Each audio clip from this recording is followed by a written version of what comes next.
Both sides are hoping that this will be the case when these discussions take place this afternoon at 2:30 Paris time at the Elysee Palace. Now, for those who may not remember exactly what happened, we'll have a look first at the contract that had been signed between Australia and France. This is back in 2016 for the provision of 12 attack-class submarines, which were ordered from the French naval group. It was worth 60 billion euros, this contract, and it was cancelled last September by Canberra in a surprise move that really did anger France.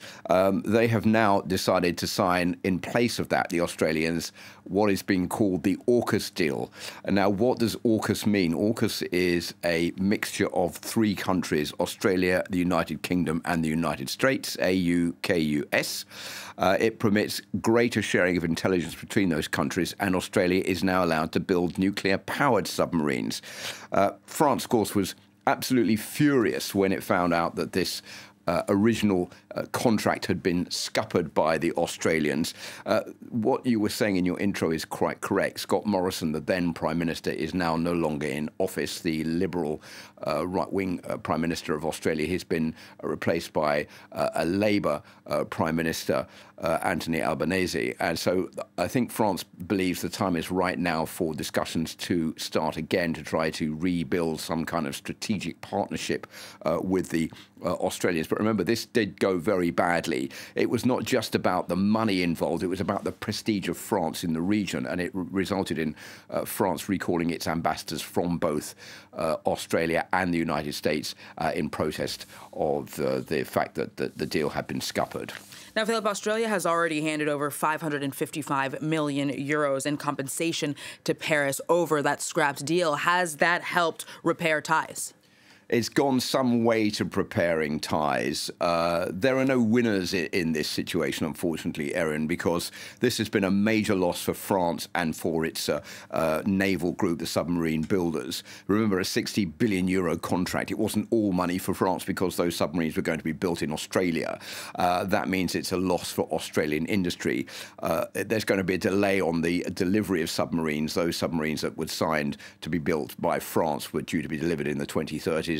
These new nuclear-powered submarines will be delivered much later, so Australia will have to wait a lot longer for that. And it's also cost taxpayers in Australia an estimated $2 billion, which they've lost in the scuppering of this deal. So there are no real winners. But when push comes to shove here, what we're talking about is the fact that Australia thinks that it's better to be with the United States when it comes to protecting the South Pacific rather than with France. And that is why this deal has been moved from being with France to the United States and Britain, because that is what I think Australia believes would be a better security situation for itself face-to-face with the growing threat of China and its involvement in the South Pacific. Now, speaking of the South Pacific then, Philip, what effect has all of this had on France's role in that region? Well, I think, first of all, there is a realization by the Australians that they do need France. There's a quote by the new Australian Prime Minister, which is given the gravity of the challenges that we face both in the region and globally, it's essential that Australia and France once again unite to defend their shared principles and interests. And there's one other interesting point here which needs to be underlined, is that China is trying to extend its influence in the South Pacific, particularly after signing a pact with the Solomon Islands. Now, the Solomon Islands are very close to Australia, and that has rattled the Australians that China is trying to extend its influence almost to its door, and it needs France, which has a large military presence in both French Polynesia and also in New Caledonia, to be on its side in case it needs to react against that growing Chinese influence in the region.